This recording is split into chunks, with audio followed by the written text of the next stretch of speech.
Good morning, students. Today we are going to start our unit on decimals, finished up fractions, and so today I want to show you how to find a decimal and how a decimal uses place value. So a decimal is a number that uses place value and the decimal point to show part of a whole. Okay, just like our fractions, we're showing part of a whole. So I'm going to walk us through this. You're going to need to have something to write on, probably would be a good idea. So let's see how this works. It says here, Kendra has $1, 3 dimes, and 5 pennies. Okay, model this amount using the place value chart. Now, place value chart is over here. So on our place value, we have the whole number, which is the $1, and then the decimal, which is the part. So for instance, this would be a, if we think of this like a mixed number, which we've been working on in fractions, it's similar to that. You have your whole number, and then you have your parts, okay? So hopefully that'll make us think a little easier about what it's gonna look like. So for instance, if we were to do this $1, 3 dimes, and 5 pennies, over here on my paper, the dollar,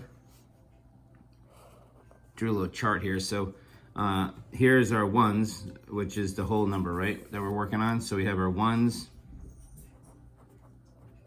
then you have your tenths, and not tens, tenths, T-H-S. And over here you would have your hundredths. Kind of hard to see that, I know. But I do have this other little chart that I'll be sharing with you too. So for instance, we have our ones, if we're looking this way, 1, tenths, hundredths, thousandths, and then we continue down. So right now we're working in this area right here where the ones are, okay?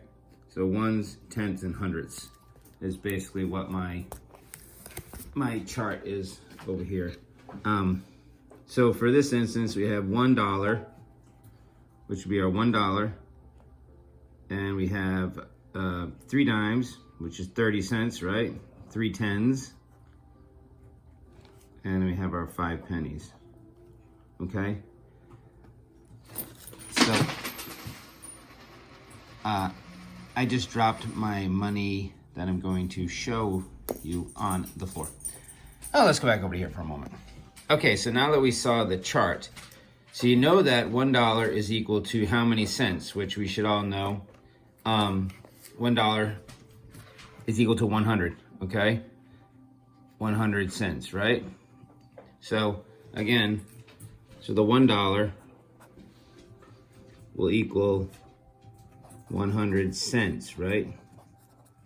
And I've showed this to you guys before, something that we can look at. Again, that's the same thing as I've talked about before, where cents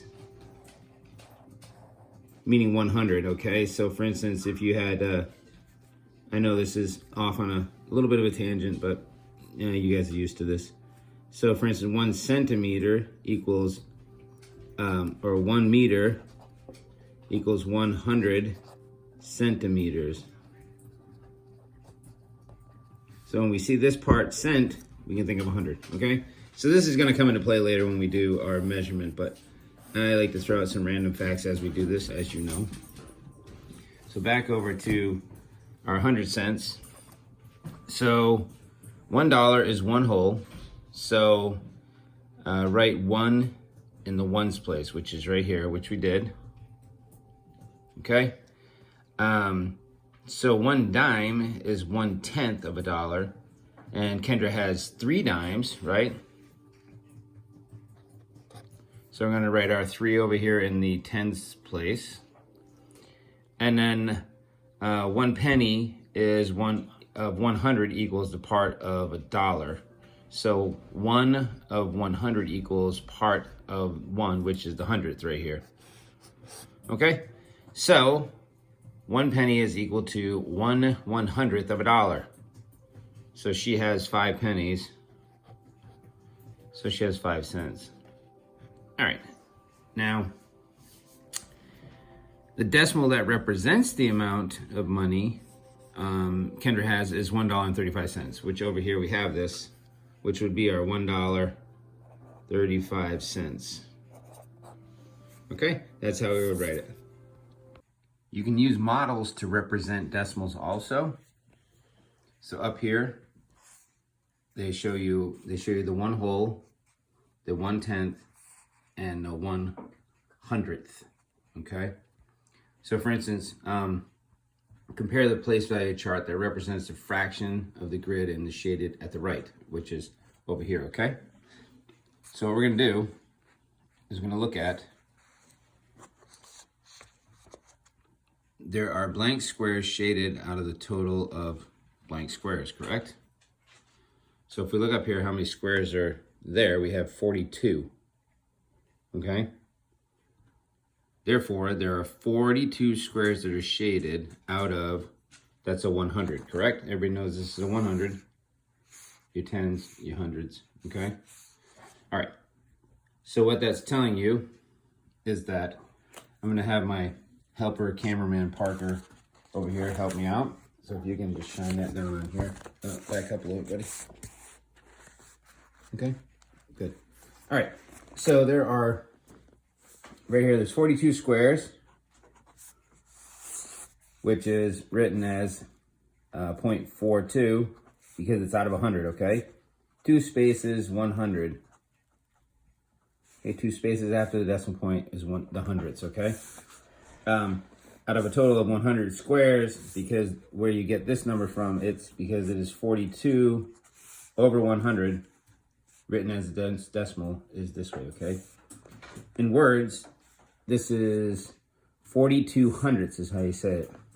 It's the same as 4/10 and 2/100. So write 4/10 and 2/100 in the place value chart, which is our 4/10 right here and our 2/100 right here, okay? We have our tens and our ones, if you think of it that way. So down here, to make it, you now have, when you take this, you can change it to 4/10. You're trading all these ones for 4/10. So for instance, if you had $41 bills, you could change it to 4/10s, okay? And 2 ones. All right. So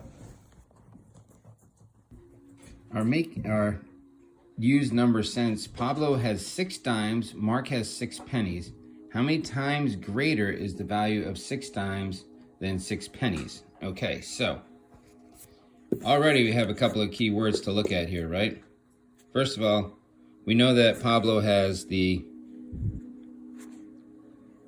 I'll pass this off to Parker again. Here you go, Parker.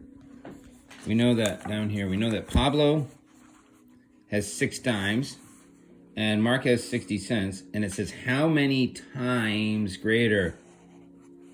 Keyword right here, times greater, okay? So over here on my practice sheet, Parker made me a couple grids that I'm gonna use. What I'm gonna start with is, first, it said Paulo, I'm sorry, I said Pablo, but Paulo, P-A-U-L-O, and we have Mark. So, Pablo has 6 dimes, okay? Or Paulo. I want to call him Pablo. I don't know why, but Pablo just seems like a good name today, I guess. 1, 2, 3, 4, 5, and 6, okay? And Mark has 6 pennies. 1, 2, 3, 4, 5, and 6. Okay, so now that we have our chart, this one we're not using right now, so we'll just get rid of that. So Paulo has 6 dimes, Mark has 6 pennies. How many times greater is the value of 6 dimes than 6 pennies? So how much greater is this than this? So over here we have 6 tenths, right? Over here we have 6 hundredths. So in order to get from our tenths or our hundredths to our tenths, vice versa, you have to make sure that you're looking at this number. How is it graded? Stop for a sec. Hold on, stop for a sec. Sorry. Six times is 60 cents. Okay? 6 hundredths is 6 cents. So if you look at these two numbers, this number is 10 times greater than that number. If I multiply this number times 6, so if I did 0, 6 times 10, I'm going to get 60. Okay, so this one here is 10 is our answer. It is 10 times greater.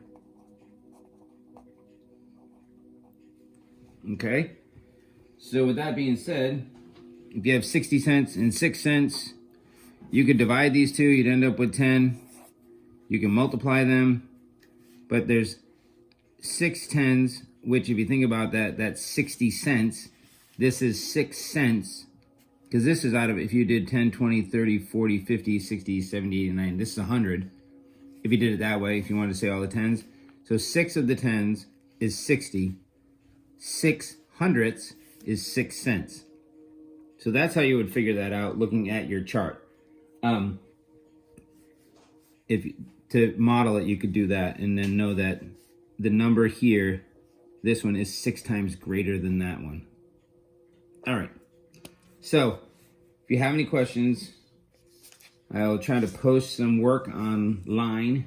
If you have any questions, just make sure you go to Classroom and check it out. All right.